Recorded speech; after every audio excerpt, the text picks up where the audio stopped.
Top quality और consistent performance के लिए सिर्फ सिल्वर पंप नाम याद रखना।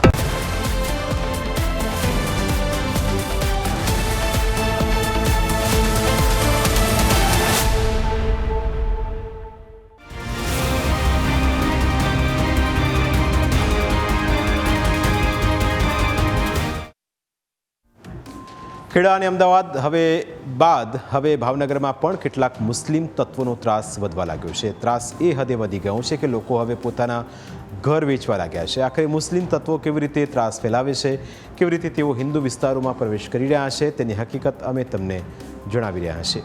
વાત ભાવનગર શહેરના ગીતા ચોક વિસ્તારમાં આવેલા મહાવીર ટેનામેન્ટ સોસાયટીની છે, જ્યાં વિધર્મીઓએ ત્રાસ એ હદે વધી ગયો છે કે હવે લોકોએ પોલીસની મદદ લેવી પડી રહી છે. આ વિસ્તારમાં મોટી સંખ્યામાં જૈન સમુદાયના લોકો રહે છે. કૃષ્ણનગર દેરાસર, પદ્મપ્રભુજી દેરાસર તેમજ ઉપાશ્રયના કારણે જૈન પરિવારોની વસ્તી આ વિસ્તારમાં વધારે છે. આશરે 3500થી 4000 લોકો જૈન સમુદાયના છે, પરંતુ છેલ્લા ઘણા સમયથી અહીં વિધર્મીઓનો ત્રાસ વધી ગયો હોવાનો સ્થાનિકનો આક્ષેપ છે. મુસ્લિમ તત્વો જૈન વિસ્તારમાં આવીને માંસના ટુકડા ભરેલી થેલીઓ ફેંકીને જતા રહે છે. 21 જૂનના રોજ મોડી રાત્રે પણ આવી જ એક ઘટનાને મુસ્લિમોએ અંજામ આપ્યો. મહાવીર ટેનામેન્ટ સોસાયટીમાં રાત્રિના સમયે મુસ્લિમ તત્વો માંસાહારના ટુકડા ભરેલી થેલીઓમાં ફેંકીને જતા રહ્યા, જેના કારણે સમગ્ર વિસ્તારમાં દુર્ગંધ અને ગંદકી ફેલાઈ. સ્થાનિકોનું કહેવું છે કે તેમના વિસ્તારમાં એક ઘરમાં મુસ્લિમ વસવાટ કરે છે અને માંસના ટુકડા તેમના દ્વારા જ ઇરાદાપૂર્વક ફેંકવામાં આવી રહ્યા હોવાનો લોકોનો આક્ષેપ છે. સમગ્ર વિસ્તારમાં અવારનવાર ટુકડા ફેંકવાની ઘટનાઓને લઈ માનસિક ત્રાસ અનુભવી રહેલા 150 જેટલા પરિવારો બીજા વિસ્તારમાં રહેવા જતા રહ્યા છે.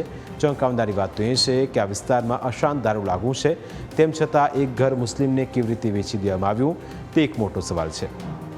આ બાબતે લોકો સવાલો ઉઠાવીને તાત્કાલિક પગલાં લેવાની માંગ કરી રહ્યા છે.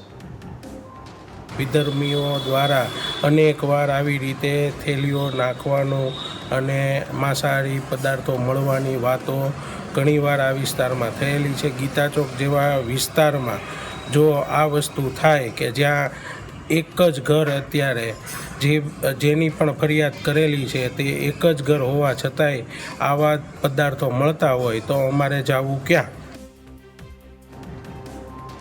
એવું નથી કે સ્થાનિકોએ આ બાબતે ફરિયાદ નથી કરી. સ્થાનિકોએ આ બાબતે તંત્રને અનેક ફરિયાદો કરી હોવા છતાં સમસ્યાનો કોઈ જ ઉકેલ નથી આવ્યો અને તેના કારણે હિન્દુઓ પોતાનું ઘર છોડવા માટે મજબૂર બન્યા છે. અસાનદારો લાગુ હોવા છતાં ઘણા જ કુટુંબો અહીંથી આશરે 100થી 150 કુટુંબો અહીંથી બીજા એરિયામાં શિફ્ટ થયા છે. માનસિક ત્રાસના કારણે ગણો કે રહેણી કહેણીના કારણે ગણો, પણ ઘણી જ પબ્લિક પોતાના કુટુંબ સાથે અહીંથી સ્થળાંતરિત થઈ છે. અહીંયા હિન્દુ વસ્તી ધરાવતું એરિયા છે, જેમાં ખાસ જૈનો વસતા હોય છે. તો ખાસ સરકાર આ બાબતનું ધ્યાન કરે, કેમ કે જૈન સમાજ મુખ્ય અહિંસામાં માનનારો છે. ત્યાં સાધુ સંતો અવારનવાર આવતા હોય છે. અમારા જૈન મંદિરો આવેલા છે, દેરાસરો આવેલા છે, ઉપાશ્રયો આવેલા છે, એટલે ખાસ આ બાબતે ધ્યાન આપે. હિન્દુ સંગઠનો અવારનવાર એવી ફરિયાદ કરતા આવ્યા છે કે મુસ્લિમ તત્વો વિસ્તારવાદી નીતિ અપનાવી રહ્યા છે. કોઈપણ જગ્યાએ પોતાના માણસોનું વર્ચસ્વ વધારવા માટે તેઓ પહેલાં આવા હથકંડા અપનાવે છે, જેથી હિન્દુઓ કંટાળીને સામેથી જ ઘર વેચીને જતા રહે છે.